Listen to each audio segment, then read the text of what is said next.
Hello, everybody. Hope you are doing well. Night photography has its own vibe, and I absolutely love it. With modern cameras, it's not a big deal, but with film, things get a little bit trickier. There's a plenty of tips and tricks available online, but nothing beats putting them into a practice, right?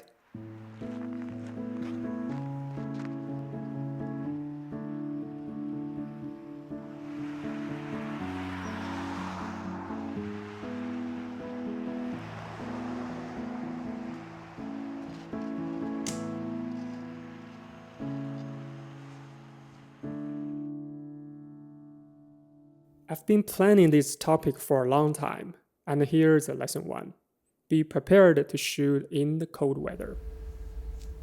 As a newcomer to Canada, I quickly learned that shooting outside in the winter isn't fun.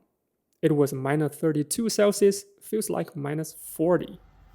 Come on, man, it's not working. Oh my god, it's too cold outside. My video camera stopped working almost immediately, and my fingers became numb. Luckily, my Mamiya 7 kept working just fine. Maybe that's because film cameras have fewer electronic parts, so they're less likely to fail in the cold.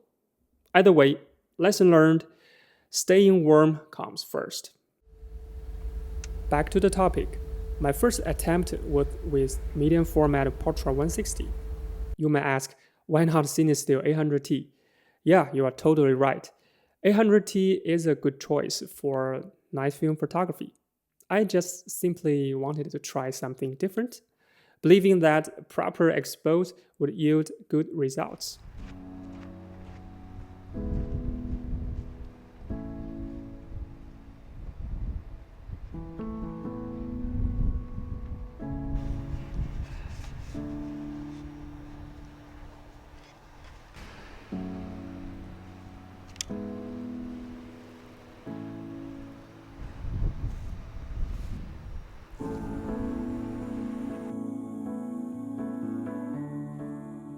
Since I don't have a dedicated light meter, I use the Lightme app to get my readings.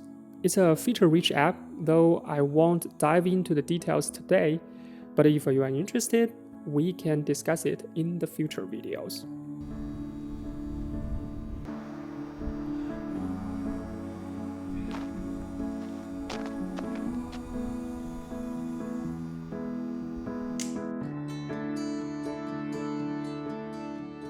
And here's a lesson 2. Don't overexpose too much, even when working with negatives. And make sure to use spot metering for precise readings.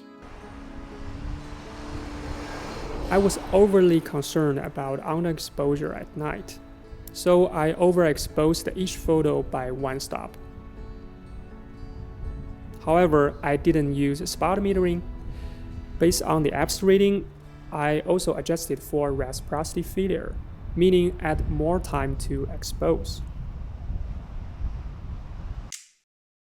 The photos ended up significantly overexposed, of course. The highlights were blown out. Even after trying to balance the exposure in post-production, I couldn't recover much detail. I didn't give up though. After realizing my mistake, I decided to try again. This time, I loaded Portra 400 into my Leica M6 and continued using the Lightme app, but with spot metering.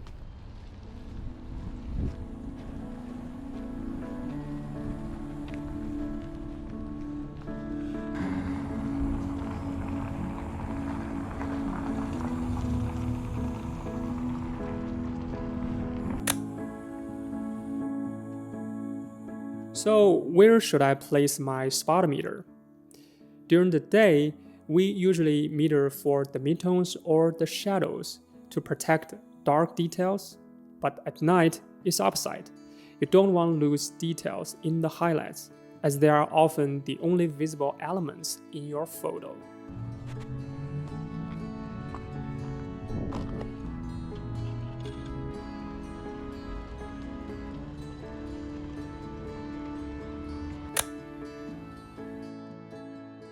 since you can barely see any details in the dark area at night, so just let them be.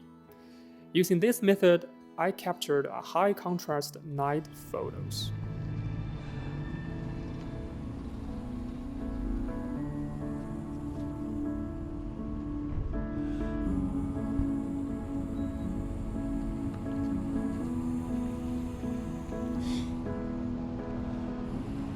To prove my theory, I took the same shot with additional one-stop overexposure based on the spot metering reading. The result was nearly identical. It just proves how important getting the base exposure right is. Now, how about reciprocity failure?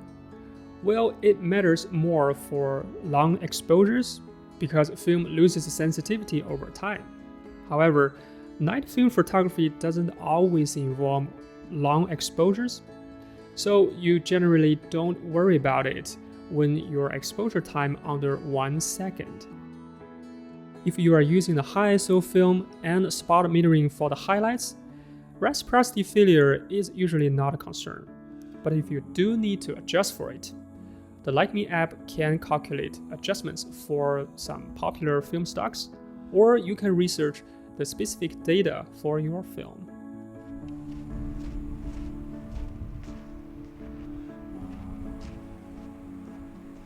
Night film photography is a vast topic. I haven't experimented with flash, slide film, or even CineStill 800T yet. But these are the experiences I wanted to share with you. I hope they help you to avoid the mistakes I made. Alright, that's it for today. Leave a comment below. I'd love to hear your thoughts. Also, learn from your experiences. Alright, thank you so much for watching. Subscribe, and I will catch you guys in the next one. Peace.